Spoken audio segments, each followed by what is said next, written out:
Again, with the permission of the Rabbi and the organizers and yourselves, last week we looked at the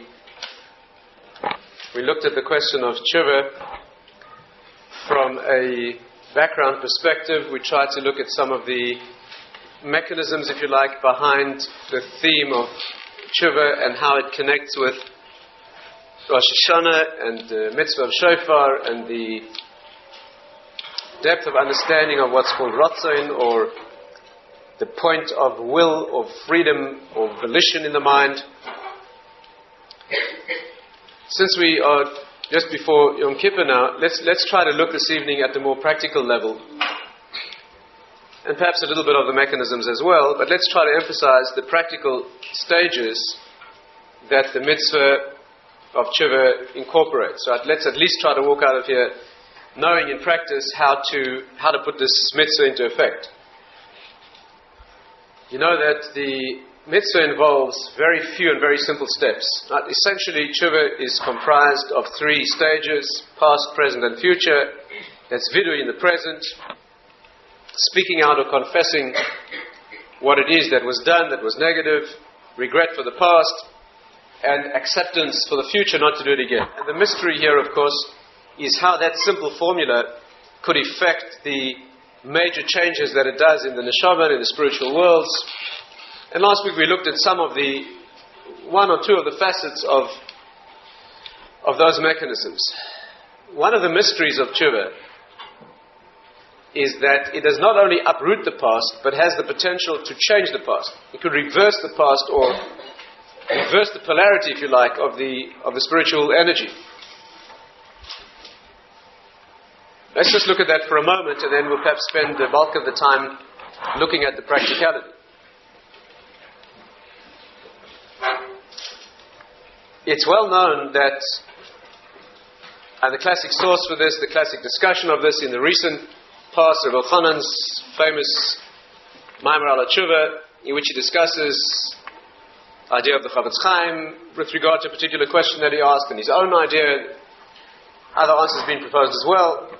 But the theme there is the question of erasing the past, and also of certain components, at least of the past, that are converted.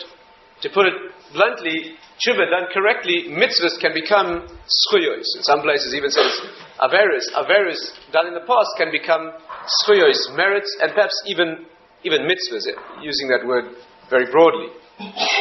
How does this work, and what is the spiritual accounting behind it? Let's take a brief look at that. You know that Teshuva done correctly, Teshuva done, the basic mitzvah of Teshuva miyira, which means Teshuva done out of fear of punishment, but not out of a deep sense of the understanding of what actually was done. Teshuva miyira erases the past. Teshuva mi'ava converts those things that are negative into, as it were, merits. That needs explanation. First of all, how does that happen? And secondly, what is the difference between those two? And what's the spiritual accounting that lies behind this whole theme? Again, without getting into the complexity that Rabbi Chanan discusses over there, because there are two components to mitzvahs and averis, needs full analysis. What we're going to say now looks only at one particular dimension of the issue, but it's a very useful dimension and explains many things. Teshuva miyira means that I regret what I've done, not because I intrinsically regret the thing, but because I have fear, I'm afraid I may be punished.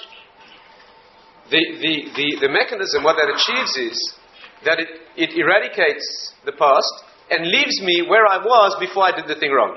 If you wish to make a graph, right? If this is a baseline, here's a person moving along at a certain level of spirituality, let's say, if you could measure such things, and this person at a particular point, they do something wrong, and the error is committed. You could graph that, you could depict that graphically as a person falling. They've been damaged, there's a spiritual scar, there's some spiritual damage. The person now moves along at a lower level. Teshuva returns the person to where they were before, because Teshuva eliminates the avera, the sin, and its effect. But Teshuva mi'ava leaves a person better than they were before. If you would graph that, you'd see a person moving along at this level. They would maybe do something wrong.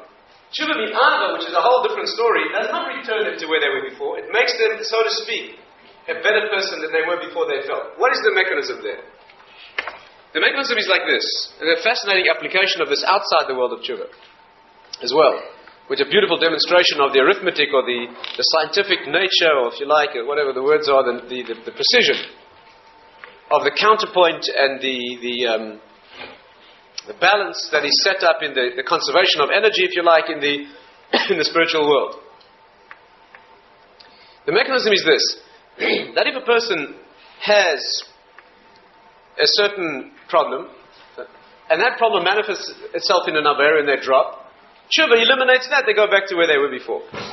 But tshuva mi'ava has a whole different understanding. Tshuva mi'ava means like this, that I regret having done the thing, not because I'm afraid, which means I don't only gain now the self-control not to do it again, but I think last week we illustrated it like this, to say that if a child does something for which they are later punished, if they don't do it the next time because they're afraid of being punished, so then what they've achieved is a change in self-control. It's a different child, there's no question. But there's no change in the core. And the proof is very simple. If the child could be assured that they would get away with it without being punished, they would do it again. The proof is, that's the proof. Do I still wish to do that thing that I did before? Only I'm too afraid, which is itself a significant change.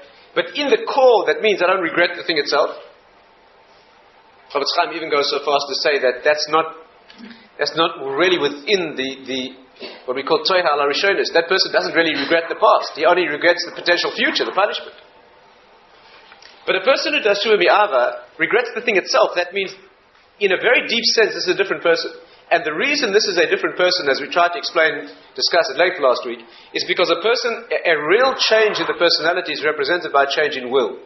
When the volition or the will, what I want in life, is different, that's the crucial definition of what I am. If I change what I want, that's the only place I can make a real change in myself, beginning with a core. So the mechanism becomes like this. Imagine someone moving along at this level. This person has never fallen, because they've never been presented with a temptation which led them to crash. But this person, although they're holding at this level, above the lower level that is represented by the fall, this person has a problem. This person has a flaw in their character, right? Which, when stressed by the temptation of an nisayon, an ordeal, will cause them to, they don't know about it yet. In fact, that's their real problem. They don't know they have this. There's a hairline crack in their axle, right? You know, you people who live in this area, I've noticed that most of you drive these big four-wheel drive monsters that you no doubt need to get downtown to your place of work. Presumably you need those things. Those enormous monsters, if you drive one of those things out because you're taking a trip through Death Valley, and as you go out over the curb, your axle breaks. There was a crack in that axle which the stress broke, right?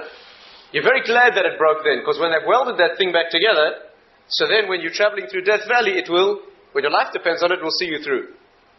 There was an undetected crack, which the stress brought out, right? And it caused in fact, sometimes it's possible to look at a person's x-ray. I've had the experience of looking at an x-ray and saying to the person, you broke your leg 10 years ago. The person says, how do you know that? And the reason you know, as any doctor will tell you, is that a fractured bone calluses up thicker where the fracture was than it was before. It'll never break there again. A bone always breaks at its weakest point, logically. After the fracture, there's a callus in the bone, it thickens there, and it won't break there again, it'll break some other place. And you can tell that a previous fracture occurred because where it knits, it is tougher and thicker than it was before.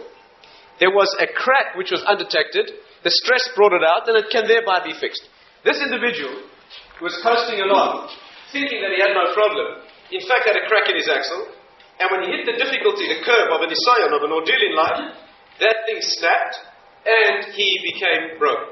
Tshuva means that he knit the thing back together. But by definition, tshuva mi'ava means that it's knit to the point where it won't break again. The Rambam says the definition of a Baal Tshuva Gemara, says the Rambam in the second parak of Hilchos Tshuva, says the Rambam, the definition of Tshuva, Mahi Tshuva Gemara, says the Rambam, that's how it begins, what's a Baal Tshuva Gemara, says the Rambam, somebody who, when faced with the same situation again, in which he once fell before, the identical situation, this time wouldn't. The Rambam's very exacting in his language.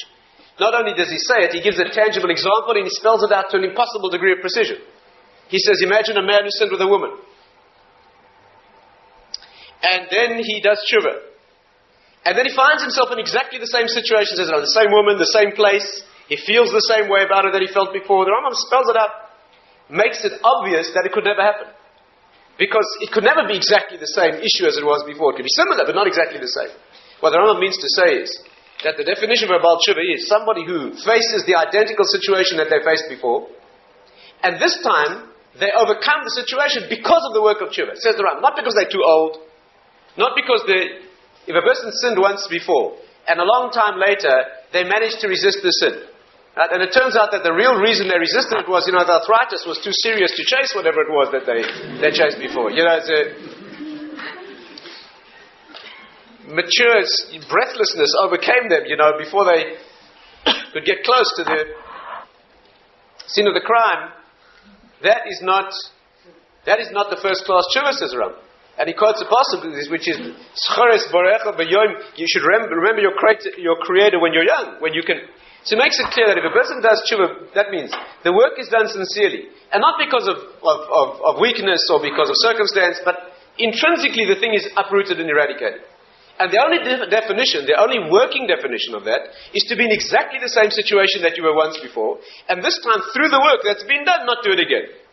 In his being so exacting, the Rambam says two things. First of all, that's the perfect measure. And second of all, it's forbidden ever to be in that situation again. He makes it abundantly clear that a person who goes into such a situation and is victorious has failed. We'll have to discuss that too. Because entering the zone of temptation, right, is real crime. But what he means is, we'll have to discuss that too, but what he means is that the measure of tshuva is that when the thing has been eradicated intrinsically, and the definition, the measure of that is that it wouldn't happen again. That's called Teshuva Gemara. So look at how we would graph that. If you want to put that into a pictorial representation, we would say that this person at this level does not have the scar or the damage of the Avera, but they have the problem. They have the character weakness that will lead them to this problem when the time comes. The definition of Teshuva Gemara, which they've done before, means by definition that they wouldn't do the same thing again. That means that the weakness has been eradicated. They're higher than they were before. Here was a person who had never fallen. In that regard, this person is better than a Baal Teshuva. The famous debate in the Talmud, the Rambam reads it down. Who stands on a higher plane? The Baal Teshuva who has fallen and corrected it, or a person who's remained pure, never. Obviously, a person who's remained pure, never fallen is higher. But there's a particular dimension in which a Baal Teshuva is even higher. And the Rambam rules that, brings that as a halakhic ruling. Why? Because the person who's fallen is a person who had a flaw in their character. The fall has been used to bring that out and reveal it, and they use that opportunity now to eradicate the problem. So the process has led them to a situation where they don't have, of course there's one better than that. Of course, what's better than that is detecting the flaw in your character before you fall and welding it together. But that's ideal, right? Yes, it's a pity that it had to come about and reveal itself through that crash. But now that it revealed itself through the crash, that revealed the problem, the person now uses that experience of fall in order to weld together and eliminate the problem. They are now, by definition, through having fallen, they've become a person who no longer has that problem. The mechanism is now, you have to understand, beautiful thing to understand, the fall has become an intrinsic and inalienable part of their rise. Ki nafalti kanti, that's the depth of it. I have risen because I fell. What do you mean, ki nafalti kanti? What does that mean? It means that I wasn't up before. It looked like I was up, but there was a damage, there was an instability, which has now been eradicated. Yeah? Because I sat in darkness, I'm in the light now. Because I fell. Tzaddik has to fall 7 times before he's genuinely up. So what's happened is the Avera, a person who looks back on such an occasion will relish the moment that he fell. Now, retroactively. He wouldn't give it up for anything. Because that was the experience that became part and parcel, as it were, of his growth. Right? And therefore, that's one understanding, a deep understanding of what it means that the Avera has become a schus. How does an Avera become a schus? The Avera has now become an essential part of this elevation. So it's involved, there would have been better not to do it. It would have been better to eliminate the problem in character, which is what the neshama is. The neshama in the next world isn't mitzvahs and Averas. The neshama is its own intrinsic material. But that material is weak and flawed, or healthy and whole. So this mechanism is what revealed the problem, and yeah, so far so good, right? Are we together? There's a beautiful application of this, which is fantastic to understand, and that is, what happens when you reverse the picture? What happens when a person does mitzvahs and later regrets them? Now you well know that there's one department here, which I don't intend to discuss now, in which regretting mitzvahs in the past is not the same as regretting averos. That's the famous question that Rabbi Chanan asked the Chavetz Chaim, and I think in this very forum you've studied that question before. It's a classic source, so you should then look it up. But in the dimension where they do compare, there's a wonderful application of this. What happens to a person who has done mitzvahs in the past and then regrets them? In certain departments, the person who regrets a mitzvah has not fallen to where they were before they did the mitzvah. They're worse than they were before they ever did the mitzvah. And paradoxically and strangely, the judgment that comes out of this is that that person should not have done those mitzvahs. They weren't ready. Let's get it clear. Here's a person who's moving along at a certain level, never done a mitzvah, particular mitzvah. Opportunity comes their way to do the mitzvah, stresses them in the nisoy, and they rise to the occasion. Person's a better person than they were before. There's the accrual here of spiritual benefit. This person's been uplifted. They now move along at a higher level they were before. What happens sometime later when they have occasion to regret what they did? So regret, parallel to Tshuva Meira, would drop them to where they were before. But genuine regret, definition, that if they were ever put in that situation again, this time they would not do the mitzvah. Yes? Counterpoise to. Then they wouldn't be where they were before. They'd be worse. Example. Here's a person who is sitting in their home, a certain amount of money. Right? Which they're not going to give away. Person arrives with an emergency need. This person rises to the occasion. They give them money. Tremendous benefit. They overcame their own selfishness. They gave away. What happens when a few minutes later someone runs in and says, I have the most amazing investment for you. If you have X, Y, Z amount of money, you'll be rich forever. And the person starts saying, I wish I'd never done that mitzvah. If it ever comes my way, I'll never do it again. So if they regret it sincerely, to the point, according to Rambam's definition, that if they had the chance to do it again, they would not do it, they're a worse person than they were before. Why? Because here, this person, although they've never done the mitzvah, they had the capacity. They had that degree of inspiration. Were they faced with such an opportunity, they would do it. But the process has led them to a situation where, having risen to that occasion and now regretted it, they would not do that thing again. This was a fatal error, this mitzvah. Do you understand what would the application be? Particularly in the field of emunah. Give an example. Example. What should be the assessment? Here's a practical, tangible example in an area that's very hard to calculate otherwise. What is with the person who's deciding to take a step in emunah? Step in emunah. Here's a person, for example, who runs a business 8 hours a day. They're challenged to work less and learn more. Suppose like Rosh Hashanah, my earnings are fixed for the year. If I work 6 hours a day or 4 hours a day, I'm not going to earn any less. After all, Ishtadlus is only a tax. No one tries to maximize their taxes. You try to minimize. So let me work less and learn more. How much should a person stick their neck out in emunah? Is that the right thing to do? How much Ishtadlus is necessary? The age-old question of Ishtadlus and Bitachon. How do you assess that? How do you work out? You can't ask a shaila about that. Right? Avenue's closed. If you ever go and ask a shaila about emunah, you'll be told the maximum Ishtadlus and the minimum emunah. Because emunah you can't ask. You have to be it. If you go ask your Rabbi if you close your business half day, any sensible Rabbi is going to tell you no. Because if you have to ask already, you're not ready. Emunah is the thing that you have to know Hashem's going to take care of you. You have to know, you have to feel it and know it and have no doubt. As soon as you have to ask somebody else, you're out of the parsha. And therefore, where can you turn? So you have to look within yourself. How do you assess whether you're ready to do such a thing? There's a wonderful calculation. Ask yourself, what will happen? What will happen? Let's say I decide I close my business 8 hours a day and I work 4 hours a day. And I'll sit and learn. What would happen if at the end of the month or the end of the year I earn half what I earned before and I don't have enough to live on? What will I say? If I will say to myself, it's got nothing to do with Ishtadlus, Hashem provides, it's testing, He's testing me, and I go right on doing it with total emunah, obviously that was the right amount of reduction of Ishtadlus that the person should have done. But if this person's response will be, I was a fool to work less, you don't work, you don't earn, there's no one there taking care of me, etc., etc., that person stuck their neck out on emunah to a dangerous level. They shouldn't have done that. The calculation is beautiful. When you decide how much to reduce the effort you make, how many locks you'll put on your door, right? How much Ishtadlus you'll make to earn a living, how much effort you'll make to find the right marriage partner, whatever it is, each of these has different Torah measures. It also needs to be discussed more sensitively. But in general, the answer is, make that amount of effort that if it goes wrong, you won't regret it. More than that is dangerous. I once heard a wonderful example of this. I happened to talking to the Rosh Kollel in a famous yeshiva in the Negev.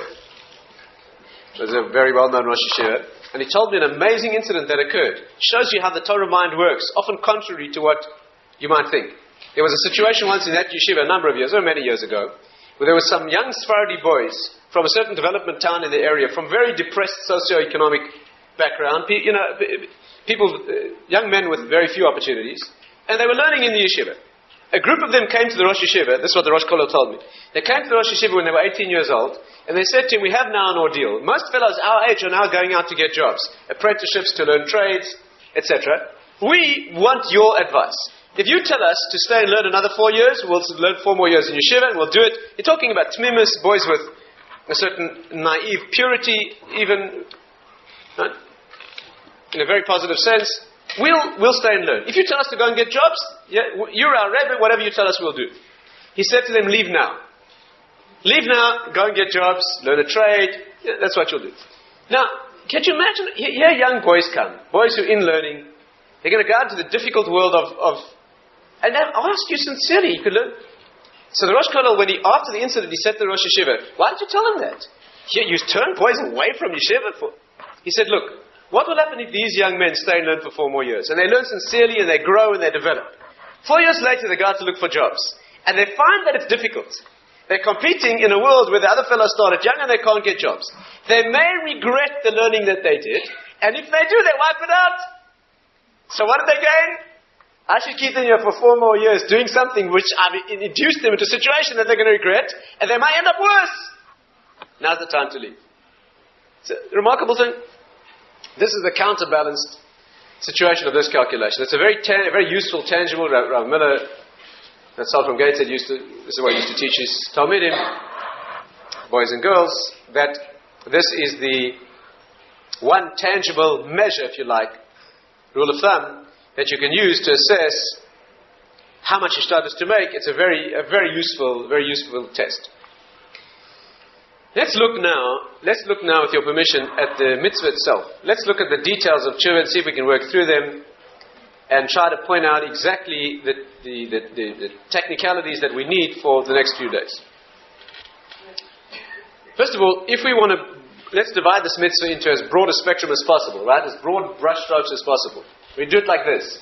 There's one category that we'll put up on that side of our blackboard, which the Rambam discusses in the 7th parak of Hilchos Tshuva, which we're not going to discuss this evening, and that is the kind of tshuva a person should do before death. That is not the specific tshuva for a particular action or a particular area of my own inner problems. That is the tshuva, the vidui and tshuva that a person should do before dying, and the Gemara talks about it, the Mishnah talks about it. The obvious question is, how do you know when you're going to die? So you do it. The Mishnah says you do this every day. You do this every day. This is a special form of tshuva. It has an overlap with the mitzvah that we'll discuss. And it is not a regret for particular actions that have been undertaken or done wrongly. This is a tshuva for the misuse of a life opportunity. In other words, this is not because I did this act that needs to be eradicated from the world. This is because I was given a life opportunity, a mind, a body, circumstances, tools, and not only did I not maximize their use, but I failed. I did damage as well. Failed to use them to the full extent and used them in disloyalty to the cause.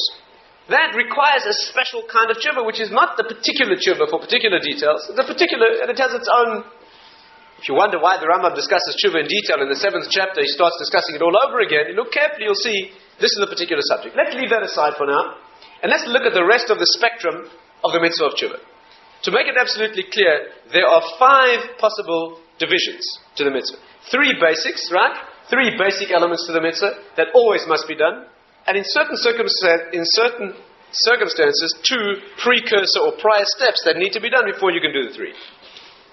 The 3 steps that are always required, are past, present, and future. As we said, vidui dvarim, like the Rambam says, confession in words, regret and shame for the past, and taking on never to do it again.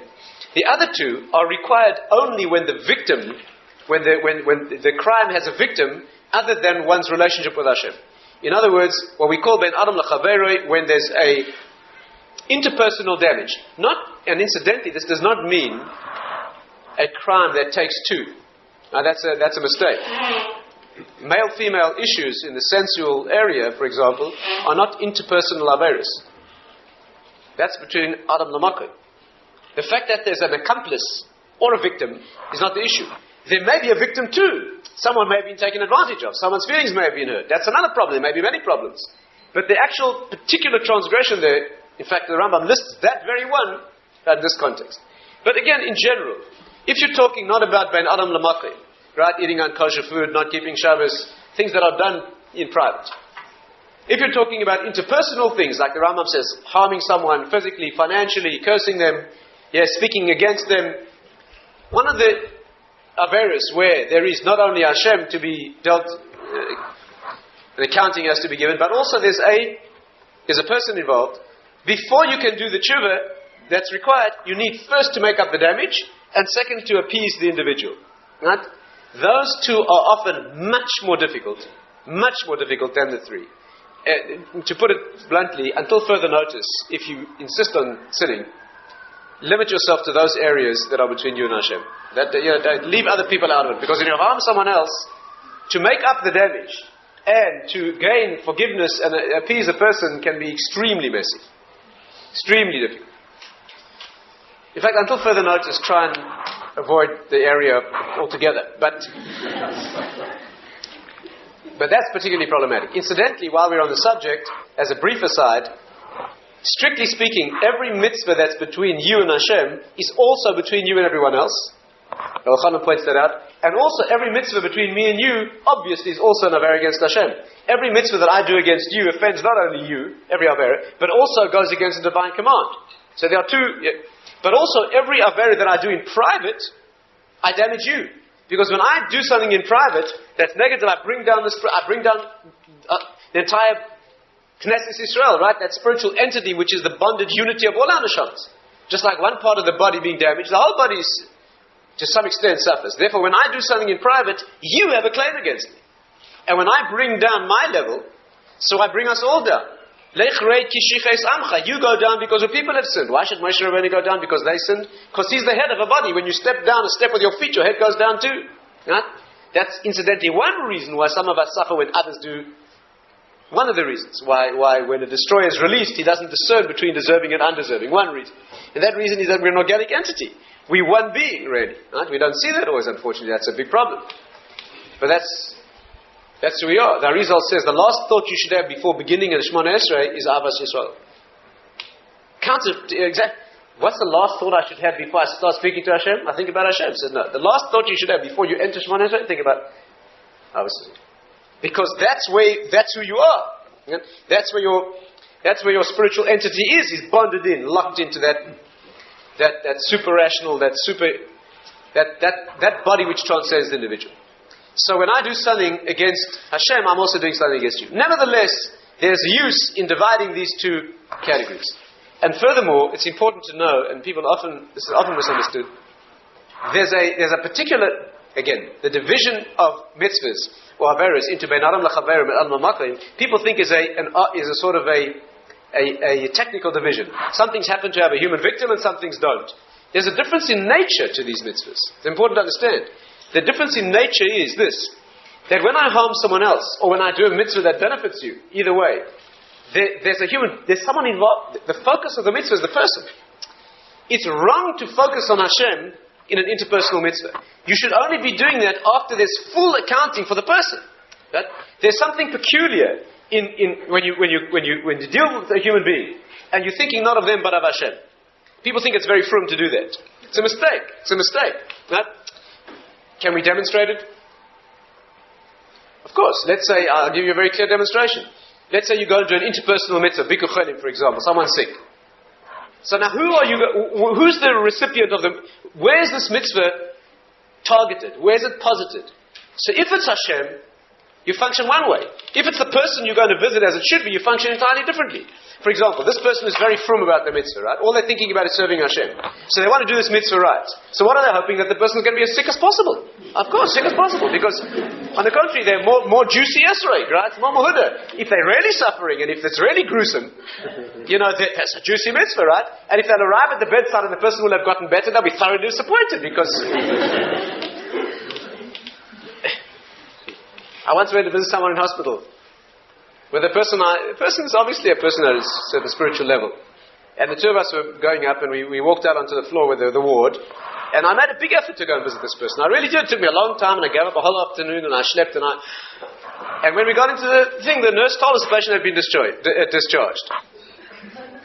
And I said to him, I found myself saying, what a chutzpah, I said, what a chutzpah. And I was ashamed of myself, because I saw this other person had a genuine rejoicing. The patient said. In fact, his response was, I get the schar for coming anyway. It was quite true. Of course, he gets the schar anyway. So if you really are selfish, if you really want to do it, you should hope that the person's gotten better, and you get the reward anyway. But we don't function that way. I want to serve Hashem. I want to shake this person like a muhud, like a esrog. That's obviously, the reason there's a difference here in these mitzvahs. The kavanah and the mitzvah here is what Hashem wants from you here, is to relate to the person. Of course, in depth, the reason you relate to that person that way is because it's Elam Elokim. But the thing to grasp here is that the focus of the mitzvah, the focus of Avodas Hashem here, is through the special nature of this person as a person. That's where it is. To see them as transparent it's not the nature of the mitzvah. Each mitzvah has its own tone, its own flavor, and this group of mitzvahs have this particular flavor that the person is the recipient. I once asked a certain Rosh Yeshiva in Eretz Yisrael, I once said to him, I'll share with you an issue, I'll share with you a problem. This is not your world, no doubt, but those of us who spend time familiar with and working with the so-called Baal Teshuva world, those people who don't grow up in the religious world, those people who grow up normal,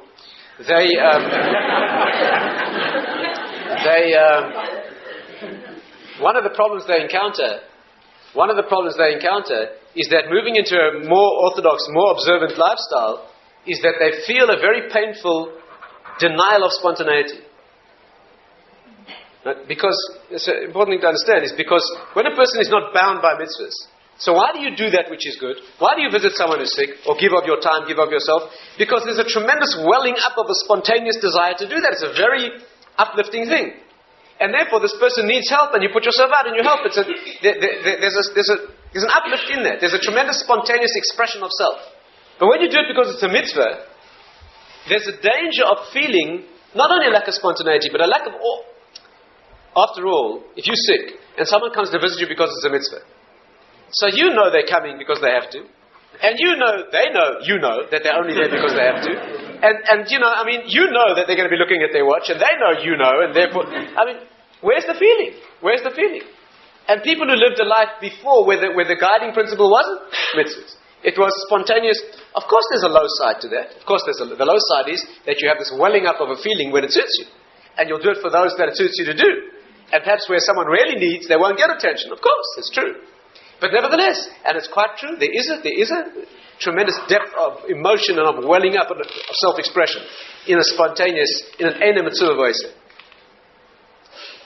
What is the solution here? The solution here is that to understand that the purpose of mitzvahs, when you do a mitzvah, is a mitzvah voice, right? When you go and visit someone who's sick, the Torah ideology here is you should be training yourself to be the person who does that spontaneously, even though it's a mitzvah. That means even if you wouldn't be commanded now, you would be doing that thing. The dynamic here is the energy to train yourself to become that sort of person, exactly the opposite of doing it because there's a subtle balance here, because doing it because Hashem commands me, but feeling the human contact in it that's a great. And you perceive readily with people who've trained themselves in a genuine Torah depth, where it's tangible, you'll see that the love that comes across and the spontaneity that comes across and the warmth that comes across is so obvious that it's quite clear that if it wouldn't be obliged, it would be done anyway.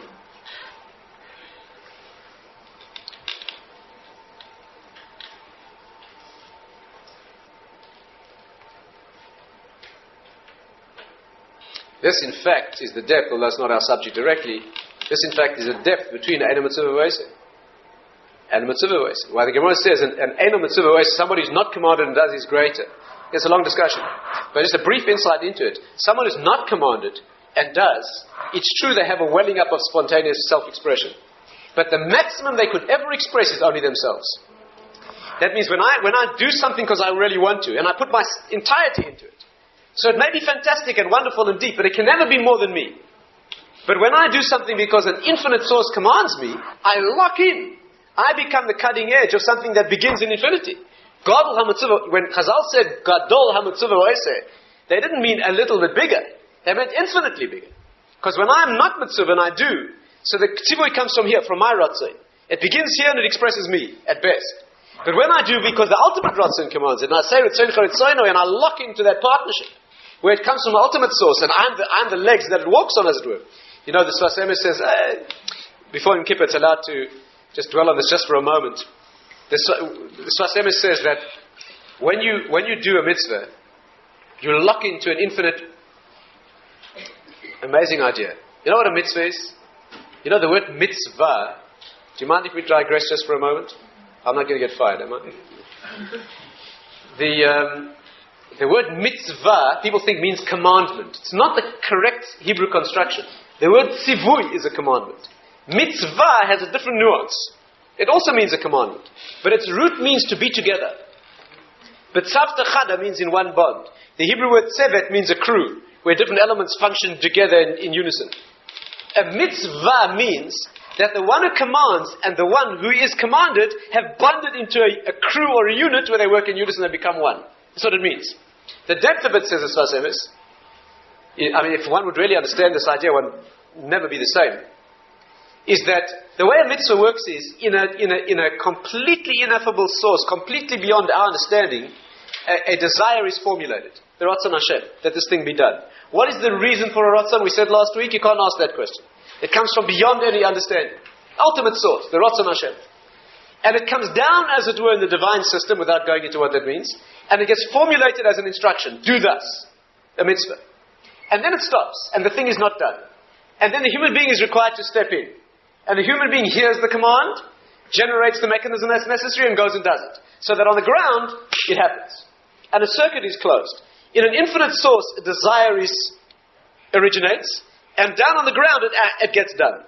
How does this original desire manifest in an action? Hashem is the original desire, and the human being is the action. How does the human being do this? Because by stepping into the breach, as it were, when I enter that zone where the mitzvah stops, it becomes a commandment but not yet fulfilled. What do? I have to step in and make my ratzon parallel to his. I say Ritzoncha Ritzono. I have to negate my ratzon to be someplace else, conquer that ego, step in and make my desire what his is. This, says Sfas Emes, is what Tzelem Elokim means. You step in here, make yourself exactly want what he wants, but then, unlike him, he who commands and brings it down to a formulation of a command and stops, you take this as a command, will it because he wills it, align your desire with his, and then carry it out. At that moment, you and Hashem fuse into one organic entity in which you become an essential component of his ratzon being done. At that moment, you swell to infinite proportion. Because at that moment, you become part of an infinite. Your desire originates now not in you. You've negated that, made it transparent. It originates in infinity. And you are the cutting edge that makes it happen. In that moment, when you negate your own ego and step into this thing that you might not have wished to do originally, you become real. Because Hashem is the definition of reality. So you step into being part of a circuit that defines reality. In that moment, by negating your individuality, by negating your own ego, by giving it up, you become real. You become the most self-expressed reality. The paradox is in losing yourself that way. That's exactly where you discover yourself. Says Sfas Emes. When you spend half an hour doing an Aveira, don't tell me what to do. I want to stand here. What happens? What happens is that circuit is not closed. The Ratzon is formulated, comes down as a mitzvah, and there's an empty gap in reality. You stand in that moment in time feeling amazing. Because now in yourself you represent in a false way all of reality. Who tells me to do this thing? Me! This doesn't come from someplace else. There's no negation of ego. I formulated in and of myself. The Yetzer Hara here is a divine one. You have to understand this. The Yetzer Hara, the negativity here, not the sensual negativity that brings you down. This is the negativity of COVID. This is the negativity. This is the Yetzer, the divine Yetzer. Yet what moves me here is the feeling that I'm divine. I formulate my own desires. But in that moment when I formulate my own desire and carry it out, I've moved out of reality. I've disappeared. But not only that, reality hasn't been fulfilled. So that the whole thing crashes. In the next world, when a person's exposed to that, the half an hour that you spent doing a mitzvah, the tangible representation of that is an electric sense of reality. The half an hour that you spend doing an Avera is sensed in the next world as total non-reality of just not being there. Right? And you're accountable for that. Not only for the moving aside, but for not having built what should have been built at that moment. Right? That's the mechanism of Mitzvah Voice. These are the two categories. Let's go back to our practicalities and see if we can learn the details. Let's start with mitzvahs ben adam l'makom, where there's no human beings involved making it complicated. There are three elements that are needed. These three elements are all that are required. The Rambam says you do these three, the thing is expiated and annihilated immediately. Strictly speaking, that's only mitzvahs. Essay, again, without going into too much detail, a positive mitzvah that was not fulfilled. The omission of positive commands is always much more lenient than the commission of negative commands. So the omission of positive command, right? A person didn't put on tefillin or didn't say Shema. Not putting on tefillin happens to be particularly serious. I think we discussed that last week. In one particular way. And it's very much connected to what we just discussed. This connection at this point of origin with that which is beyond. Think about it, you see the depth. But a positive mitzvah that's negated, not talking here when we have a Beis HaMikdash, which is completely different. There's a completely different level there of kapara and atonement. It's an intense lack that we feel at this time. But a mitzvah that's omitted and Teshuva is done, says the Rambam, Eino zaz misham. That means in English you'd say on the spot. That's the English idiom. Forgiven on the spot. Before you could move, as it were. Except for two mitzvahs, essay, namely failure to be a bris, circumcision, and Korban Pesach, which we don't have today. Those are two exceptions. But apart from that, forgiven immediately. Second is mitzvahs lo yisaseh, transgression of negative command, says the Rambam. You need to do tshuva, and it hangs in the balance until you survive through a Yom Kippur. Even if on Yom Kippur you're not doing tshuva, even if you're unconscious. But it's Tzuma Shel Yom. The day itself brings home the tshuva, the two melt into one, and the atonement is achieved. Things that are more serious, for example, negative commands that have death sentences, or chorus, those things need tshuva, which hangs in the balance, survive through Yom Kippur, and you need also Yisurim. Certain degree of suffering, whatever the degree is, brings home those two other elements, and tshuva is effective. And there's one category which is more serious than all of those, which requires all three elements and the transition from this world to the next. That means tshuva doesn't really cleanse the neshama, it hangs in the balance, and only when a person dies is it brought home. There's only one avera in the book like that, and that is Chilul Hashem. That's a Chilul Hashem, desecration of Hashem's name. That requires death to expiate. What is a Chilul Hashem? You do something a little sharp, let's say, in business. And they say his name's Goldberg. You identify as Jewish, and you did something that's perceived to be problematic, dishonest. It's Chilul Hashem. And say the sources, it goes in proportion to your Jewish profile. The more Jewish your name, your appearance, the more you're observant, the more you represent Judaism, the more culpable you are. That's Chilul Hashem. Rabbi Yoda says that there's one hope you have other than dying. Not that you have to die sooner than otherwise, just that moment affects it. But Rabbi Yoda says you can't seek to counterbalance this with a serious dose of Kiddush Hashem. Kiddush Hashem. You do something scrupulously honest in business and they say his name's Goldberg. That is a tremendous... My sister went to a supermarket in Johannesburg. And when she came home, she found that they gave her 2 deodorants, and on the slip she saw she'd only been charged for 1. So my sister, being a very good girl, I taught her everything that she knows, she went back the next day, and she said to the cashier behind the counter, she said, look, I got home yesterday, and you gave me this, I hadn't paid, and I've come back to return the Portuguese lady behind the counter called together all the cashiers in the supermarket and the manager, and they told my sister that in 25 years of running that store, no one had ever come back to return an item, right? And my sister said to them, she said, look, I had to do it, I'm Jewish. Ooh. That's what you call Kiddush Hashem. In fact, it's worth stealing a deodorant.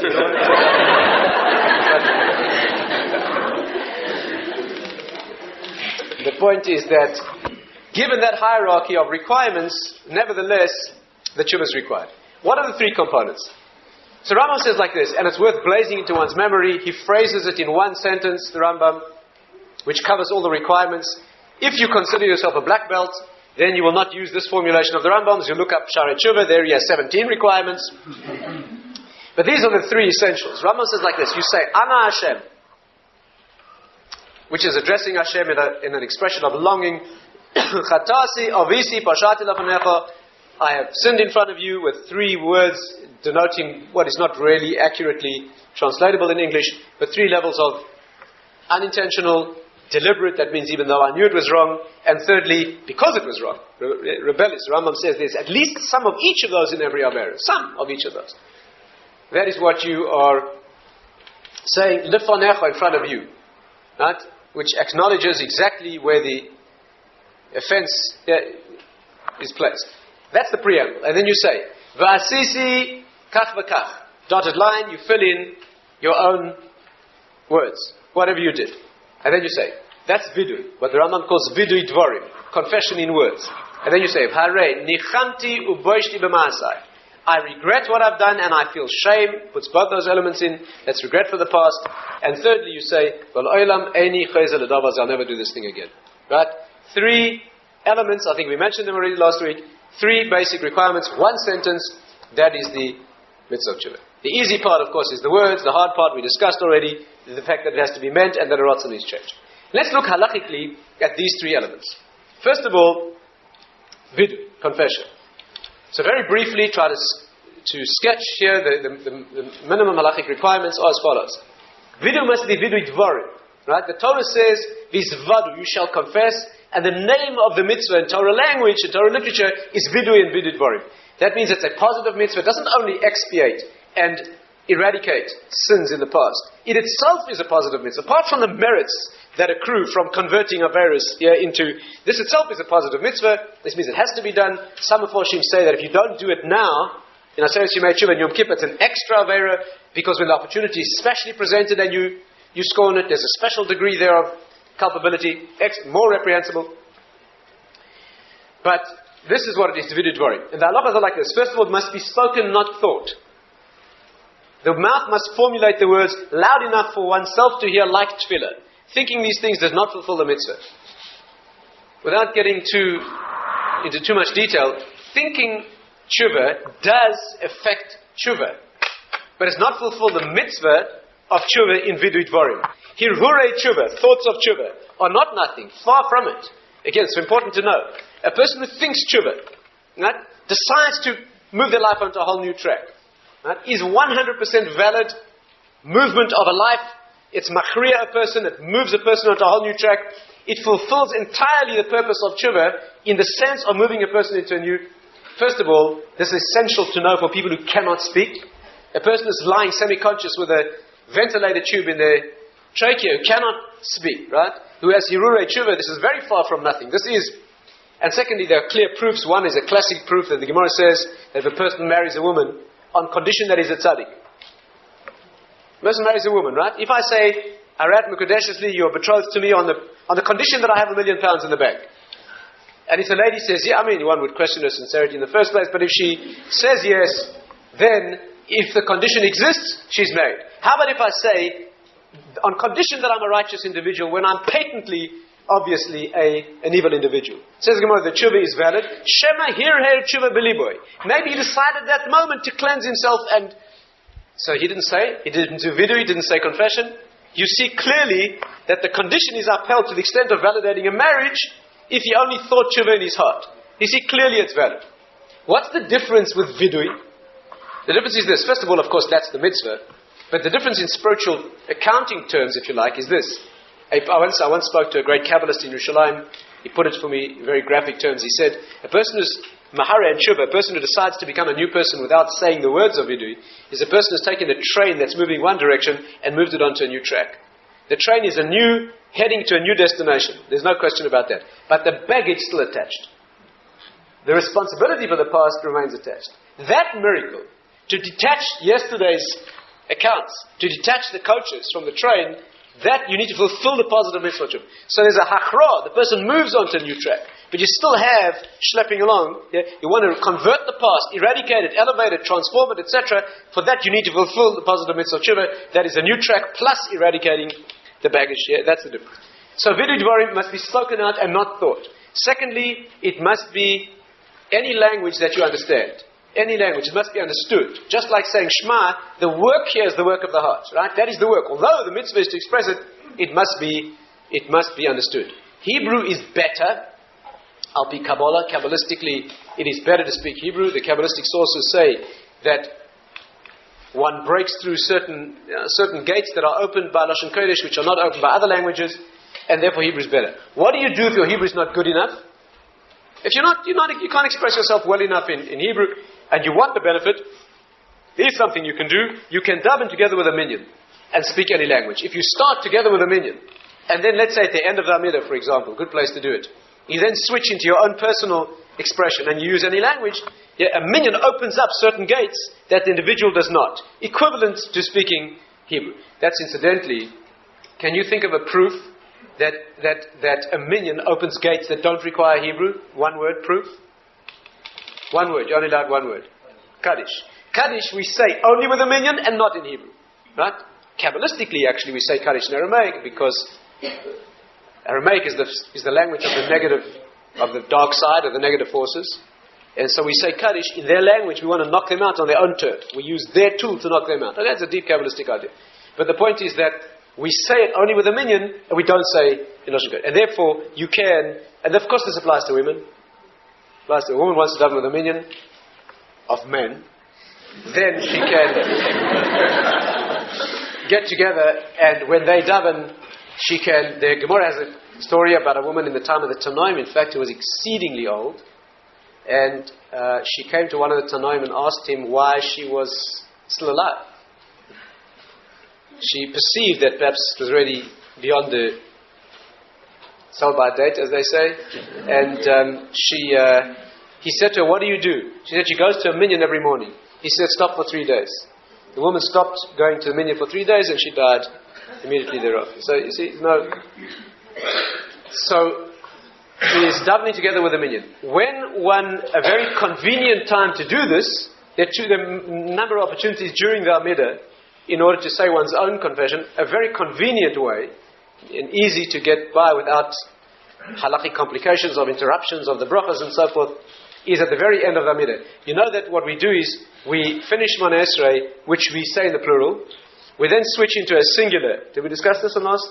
We switch into Lakai Netzol Shoini Mera, which is my own singular expression, and then you sign off again with the Yilaratzon at the end before closing out. You still stand in front of the Shekhinah, but having spoken now in the singular, and then you sign off. There's a very beautiful custom before you sign off to say your own name. Of course, you don't have the effrontery to say your own name as such, but you say the pasuk in Torah, which begins with the same letter that your name begins with, and ends with the same letter that your name ends with, as a beautiful Torah hint to where you are located in Torah, right? And therefore, you quote that pasuk, you quote that verse, that as it were introduces you, and then you are moving into your own free expression. The deep reason for this, also fascinating to know. Do you know why we do this? The reason is because when you want to announce yourself, right, the sensitive Jewish way to do this is, imagine you took 3 steps forward, you're about to address Hashem, and you say your name. You take 3 steps forward and you say, Tatz is here. Unfortunately, it's not so clear how much attention that achieves in Shamayim. We don't do that. We say Elokei Abraham, Elokei Yitzchak, Elokei Yaakov. That is what you call very big name dropping. That is, we start off with a mention of those who are guaranteed to gain attention. That's what we do. I call on you as a great-grandchild. That's what we do. And then at the end of the Amidah, you slip yourself in on the coattails of Jewish history by saying your own name. That's our sensitive way of doing it. So, what we do here is we introduce ourselves, and then we say our own, and then you can use any language. So that is a beautiful way to do it. So let me just revise. Any language must be spoken out audibly. No one else allowed to hear, with certain exceptions, which not going to go into now. But no one else is allowed to hear, unlike certain other religious systems who confess to an individual. On the contrary, a sign of real shame and contrition is that you don't want anyone else to hear it, and we are not allowed to have anybody else hear. And finally, says the Rambam, the more you say, the better. The more you say, the better. The reason is not because repetition is good, on the contrary, but because there's a sensitive point here, and that is every Avera offends many levels of the neshama. And what you try to do here is speak out all of them. Again, when you do something wrong, you're accountable for the action. You're accountable for the time wasted that you should have been doing a mitzvah. You're accountable for the thought of the Avera. All our sources indicate that when you do an Avera, you're punished more for the thought than for the action. We're talking here classically in a case where the thought led to an action. If the thought is denied and controlled and suppressed, then there's merit in that, right? With certain exceptions, again, is now not the time to go into. But when a thought leads to an action, then there's more punishment for the thought than for the action.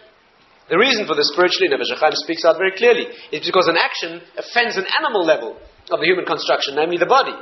But a thought of an Avera offends the level of divine, it means your mind is a tool, much closer, much more vested with Kedusha. And therefore, thoughts that fill the mind, in the classic mashal, a person who offends and behaves in a coarse fashion in the provinces is much less guilty than someone who offends in the same way in the palace of the king, in the throne room in front of the king. Yeah, there's a much more. And therefore a person who uses the mind for that which is negative, in that sense it's worse. So there's a problem with that. There's a problem with the pleasure. There's a problem with the desensitization that an Avera brings about. If other people saw you there are so many levels that ripple out from one Avera, that a person who is genuinely working on it isn't just saying, I did X, but he speaks out and works through in genuine remorse for all these levels, all the dimensions, and all the layers of the neshama that have been sullied and soiled. And that's why speaking out more, one of the reasons why speaking out more is better. Those are the general areas of Vidu. With your permission, I'm going to take a few minutes and run through the basic requirements, and I'll stop for questions if you don't mind. Yes? So remember your questions. If I didn't cover it, I'll be happy to stop, and those who want to stay are welcome to do so. It could very well be that I've left out something important. So that's Vidu. Then you have regret for the past. Here you have to feel and express genuine regret and shame. Usually this is not so much of a problem. If one needs motivation, one is allowed to begin with the regret because of the fear of punishment. Again, it's a good place to start. And finally, one must say that I will not do this thing again. This is very problematic for many people, so I'll touch on it briefly. It always causes problems.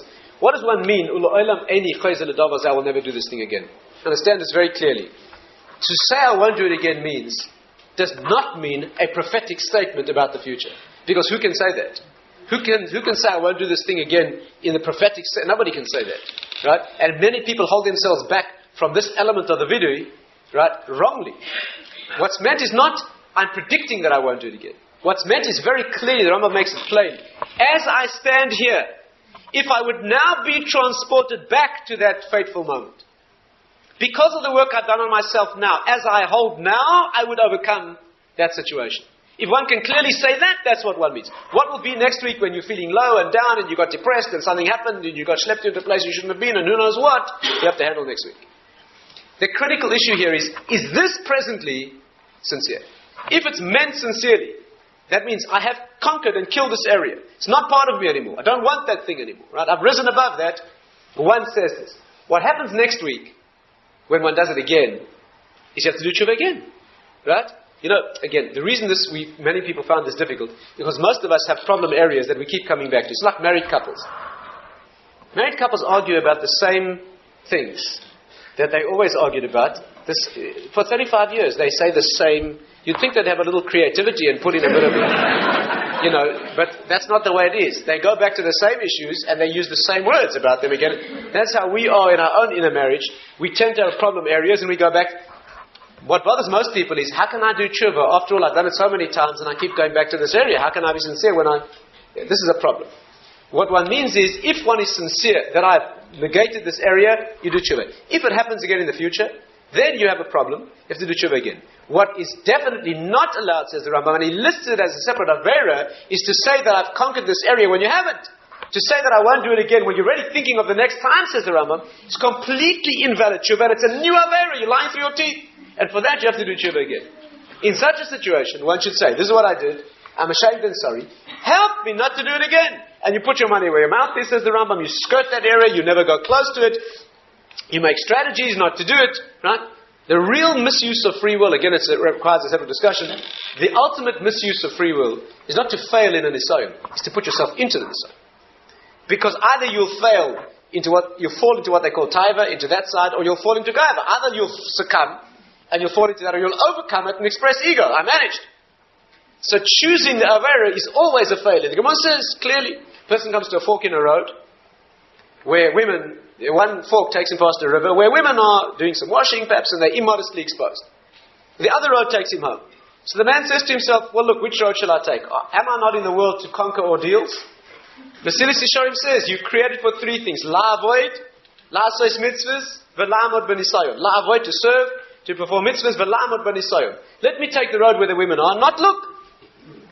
Says the Gemara, if he takes the road where the women are and does not look, he's called a Russian, evil man.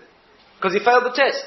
The test is not whether you look at the women. The test is which road will you take? And this individual not only failed even to identify the test. Right? That is a loss. So a young man said to me some time ago, I've just back on cocaine. Back on cocaine. What happened? I knew this young man. He was a very talented young man. Very talented. He was achieving great things, and he eventually got into a habit, and eventually, as they call it in the drug jargon, he bottomed out. He got to a point where he lost his wife and his family, and he was almost died. And at that point, close to death, he managed to get into a rehabilitation program. And 3.5 months later, he was, again in the technical jargon, dry. Came out of the rehabilitation program, got a job, and he rebuilt everything. It's a remarkable rise, and he was flying. What happened? 3 weeks ago, I was driving home from work, and I said to myself, I'm just going to go and visit my old dealer, just to sit and face her and prove to myself that I've conquered it. So he went back to see her, and he's back on the drug. The problem is not what happened in front of that dealer. The problem is going back in the first place. It's unforgivable. That's against, That's the misuse of free will. It's not choosing wrongly, it's putting yourself into the situation. You note that Adam was not asked to do something, he was asked to not do something. Hashem didn't say, do. Hashem said, acknowledge that I am the Metzius. And Adam Arishan said to Hashem, you mean you want me just to be a passenger? Just to sit here and do nothing? Hashem said, that's exactly what I want. Give yourself to me. Admit that you are nothing and I'm everything, then you become part of me. And he said, but, you gave me this cosmic power, you want me not? Hashem said, that's what I want. The ultimate Akiva. You know what the Akiva is? Isn't that a peculiar word? What would you have named that incident?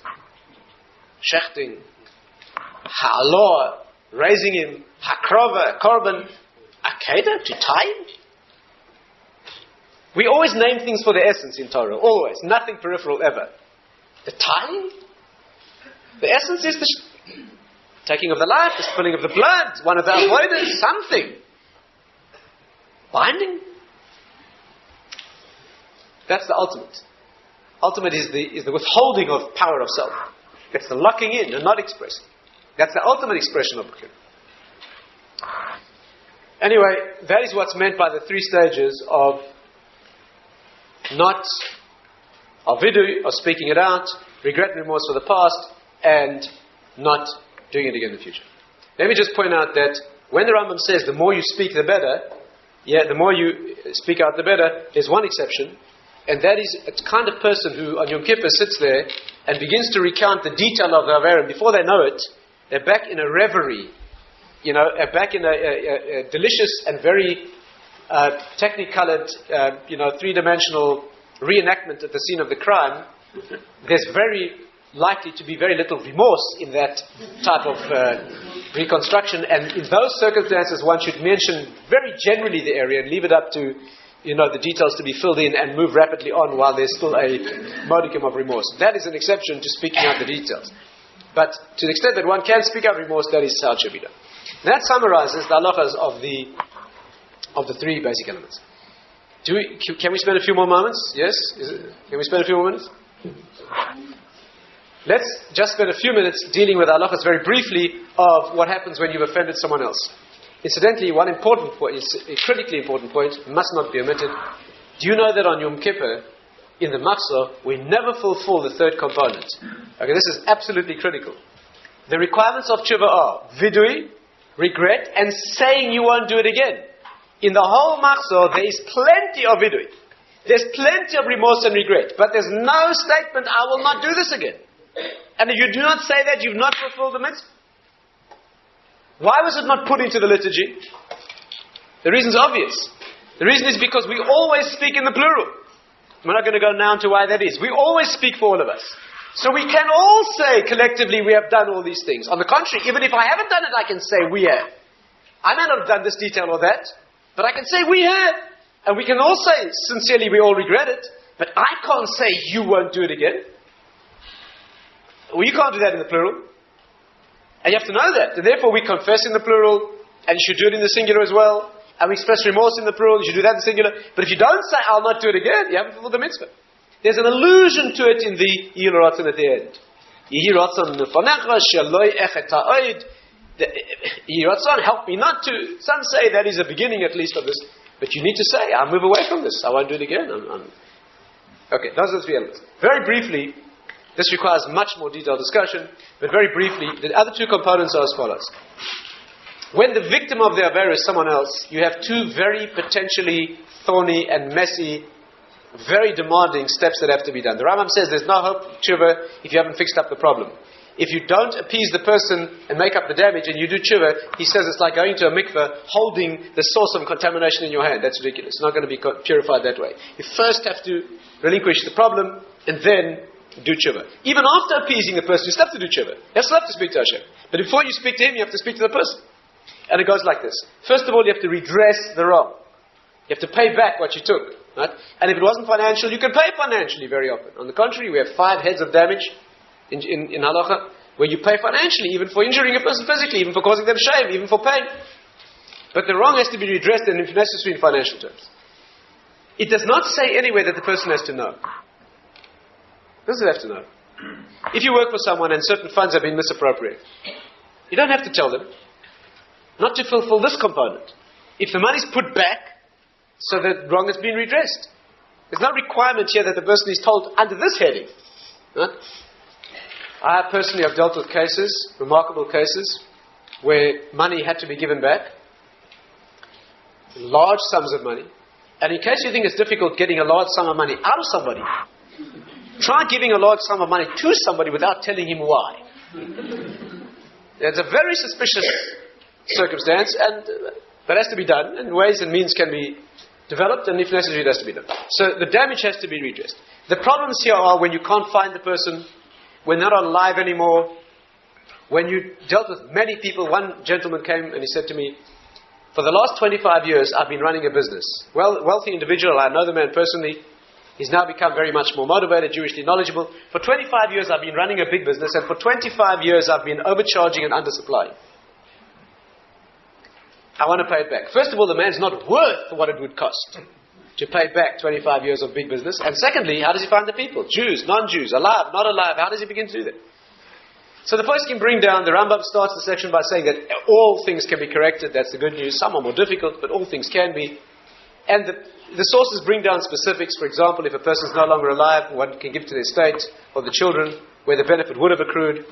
If that can't be done, then one should divest oneself of the money, make an assessment, even if it's over a period of time, give it to Beis Din, and preferably can be given to a community cause. Because by giving it out to the community, one has divested oneself of the wrong, the problem, and will ripple out back to an effect where it should have been. It's not direct and it's not perfect, but that is the way. And there are many other details brought. So that is with regard to making up the damage. Finally, asking for forgiveness can be an extremely challenging. So I'll mention this briefly and we'll close with that. Asking the person, being mefayes, as the Rambam says, to appease them, can be extremely difficult. The reason is, first of all, most of us find great difficulty facing someone and saying, I'm sorry, I was wrong, and just very hard to do. Secondly, sometimes you can't do it because they don't know it happened, or they don't know it was you. And most of us can't face saying sorry, but when you have to go to a person and say, look, you don't know, but I'm the one who's been sticking this knife in your back for the last who knows how long, when they didn't know, most of us just much too squeamish to do that. And finally, what happens when you know they won't forgive you anyway? What happens in your better judgment? You go, they won't forgive you. They will bear a grudge against you, which is a Torah prohibition. They'll take revenge against you, which is another Torah prohibition. They won't forgive you anyway. What do you do there? You know the halachic difference between taking revenge and bearing a grudge? You have to know the halachic definition of taking revenge is when you go to your neighbor and say, can I please borrow your lawnmower? And he says no. And he comes over the next week and says, can I please borrow yours? If you say no, that's called revenge. If you go to your neighbor and say, can I please borrow your lawnmower? And he says, no. And he comes over the next week and says, can I please borrow yours? And you say, sure, I'm not like you. That is Issa Doraisa, Torah prohibition of bearing a grudge. You have to keep your mouth shut and give him They tell a story about a man who was crawling through the desert, apocryphal story, crawling through the desert, dying of thirst, when another man rode past on a horse, looked down at him and left him to die. Miraculously he survived, and some years later he ended up being the president of a big business corporation. And one day his office door opened and a man came in asking for a job. And he recognized the face as the face of the man who left him to die in the desert. Had he refused him the job, it would have been taking revenge. And had he reminded him and given him the job of bearing a grudge, he said nothing and gave the man the job. That's what a Jew is required to do. Of course, if you didn't give him the job for a valid reason, for example, let's say that individual was applying to be a gentle, tender caregiver for frail, elderly, then you might judge the man as not suited to the occupation. If you did, that would be justified, right? That's not revenge, is it? So that is, what do you do in such a situation? And we'll finish with this. There are halachic opinions. Some say this was a famous argument between Rishon Salant and the Chafetz Chaim. Two different opinions on this matter. But I'll mention it. There is an opinion that you can ask a person forgiveness without telling them what you did. Some poskim don't like it because how can they genuinely, sincerely forgive you if they don't know what you're talking about? Others say that as long as they mean genuine blanket forgiveness, then it's valid.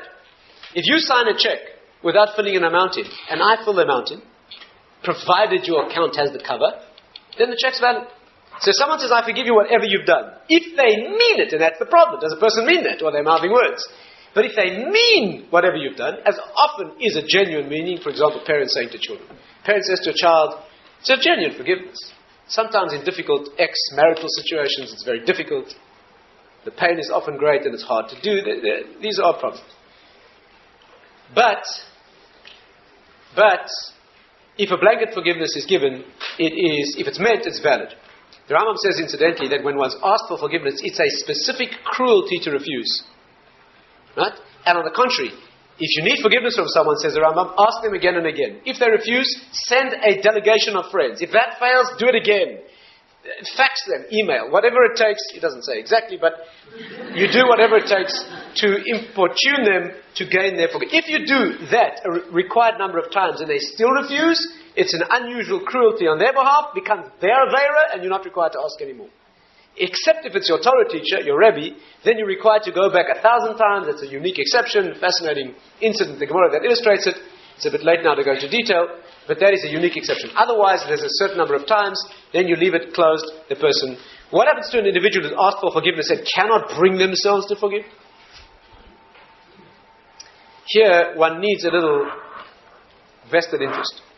Right? Let's say you've been very deeply hurt. Incidentally, you should forgive even if you're not asked.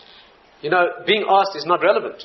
You know that in Tefillah Zakah, which we say before Yom Kippur, the Chafetz Chaim says to bring ahead, there's a beautiful part where you voluntarily forgive anyone who has anything on you. The Chafetz Chaim says not to leave it to where it's placed in the Tefillah. You may not get there.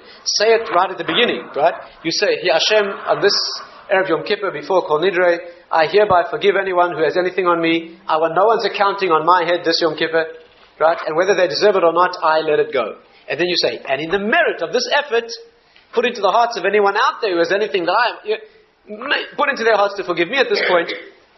And therefore, there is a vested interest. When you can't bring yourself to forgive someone, remember one detail of spiritual accounting. The whole din is midah keneged midah. The whole judgment in Shemayim is only measure for measure. That's what it means, your hand writes. That's what it means. The only thing that happens is you are exposed to yourself. There's no courtroom in which people speak, and it's you being exposed to yourself. And all that happens to you is what you have done.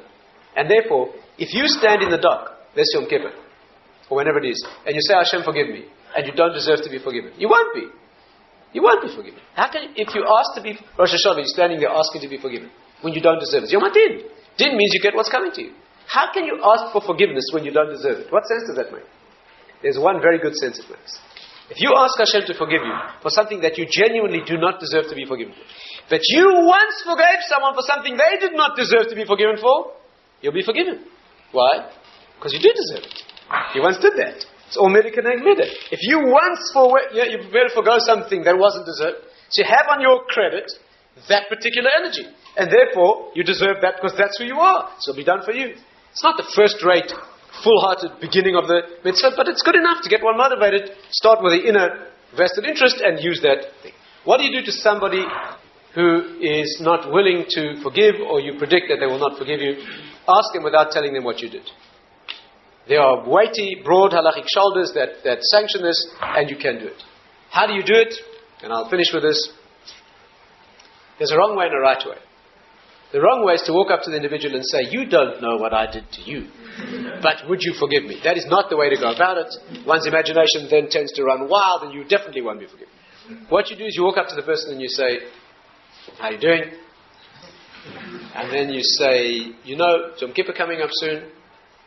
And then you say to them, I heard this very interesting talk the other night where I learned that there's a very interesting Jewish custom. Did you know that before Rosh Hashanah Yom Kippur, we all, in families and friends, we all forgive each other for anything that may have happened in our relationship? Isn't that amazing? And then if, there's a resounding silence, you say, so I just came to tell you that I forgive you for anything that you ever may have done. Don't worry about it and forget about it. And then you say, and by the way, in case there's any, in our relationships like ours, who knows, maybe something happened somewhere where I behaved in a way that was not quite perfect. And therefore, if that possibly did happen somewhere in the past, would you mind just saying that you forgive me for anything that ever happened? And if they say, sure, it's over and forgiven, if they mean it, then you have achieved it. If they're mumbling some ancient formula that has no inner meaning, that does not achieve it. But if it is a meant thing, even a person so petty that they wouldn't forgive you if they knew what it was, because of their small-minded pettiness when offended by the issue, can be large enough to forgive when not faced by their own pettiness, that could be done. And therefore, that is this. Let me finish. If there's any question on specifics that we dealt with that I've omitted to explain clearly, if not, I'll be very happy to remain for those who need to.